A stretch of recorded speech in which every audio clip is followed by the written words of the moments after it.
soal seperti berikut. Jelaskan proses pembuatan besi dan tuliskan reaksi-reaksi yang terjadi. Pun proses pembuatan besi dilakukan dengan cara mereduksi biji besi dalam suatu tanur ataupun tungku. Adapun bahan-bahan yang diperlukan dalam proses pembuatan besi, yang pertama ialah biji besi Fe2O3, ini sebagai bahan baku utama. Kemudian yang kedua ialah batu kapur CaCO3, ini sebagai untuk mengikat zat pengotor. Kemudian yang ketiga ada kokas karbon, ini sebagai reduktor. Kemudian yang keempat ada udara oksigen untuk mengoksidasi kokas menjadi CO atau karbon monoksida. Adapun tahap pertama dalam proses pembuatan besi ialah bahan-bahan seperti biji besi, batu kapur, dan kokas dimasukkan ke dalam tungku dari puncak tanur. Kemudian yang kedua, udara panas dialirkan melalui dasar tanur sehingga mengoksidasi karbon menjadi gas CO2.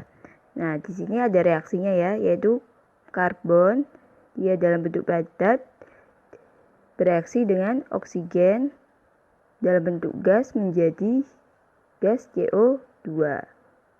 Kemudian gas dari CO2 ini dia akan bergerak naik dan bereaksi kembali dengan kokas menjadi CO. Kita tulis reaksinya, CO2 bereaksi kembali, ini masih dalam bentuk gas, bereaksi kembali dengan kokas dalam bentuk padat akan menghasilkan gas karbon monoksida.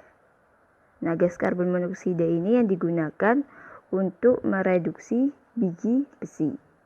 Kemudian tahap 2 ialah terjadinya reduksi biji besi dengan gas CO. Nah, di sini dibagi menjadi beberapa tahap ya. Yang pertama, kita tulis reaksinya, biji besi 3Fe2O3 direaksikan dengan karbon monoksida menjadi 2Fe3O4 plus CO2.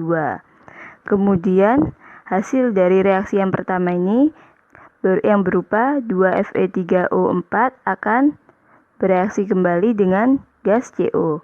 Adapun reaksinya adalah sebagai berikut. 2Fe3O4 plus CO menjadi 3FeO plus CO2.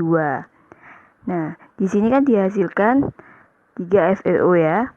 Nah, ini juga akan bereaksi lagi dengan gas karbon monoksida. Adapun reaksinya ialah sebagai berikut.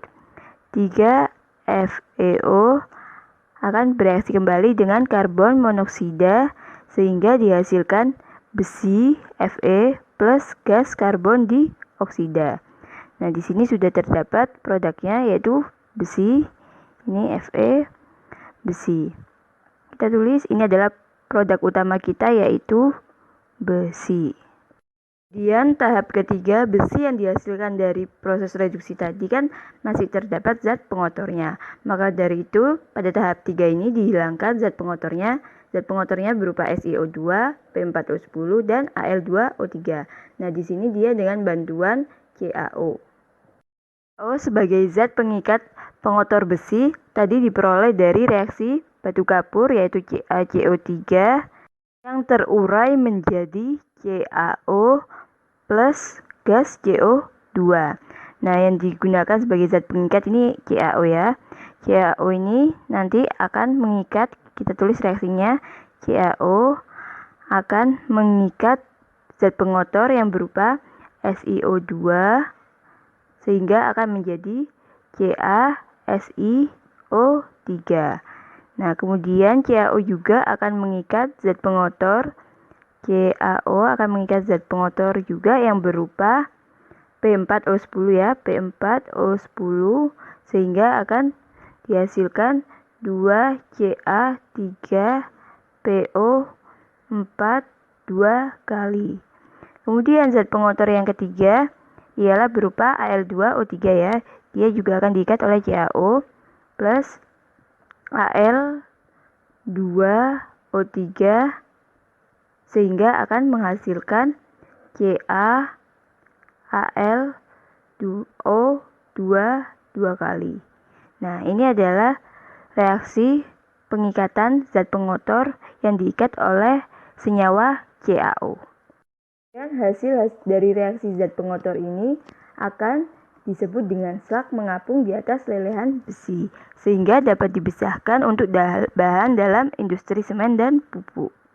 Dihasilkan dalam proses tanur tersebut akan didapatkan kadarnya yaitu sebesar 95%, ini besi ya, besi murni, kemudian mengandung juga 4% karbon dan mengandung sedikit Si, P, dan S.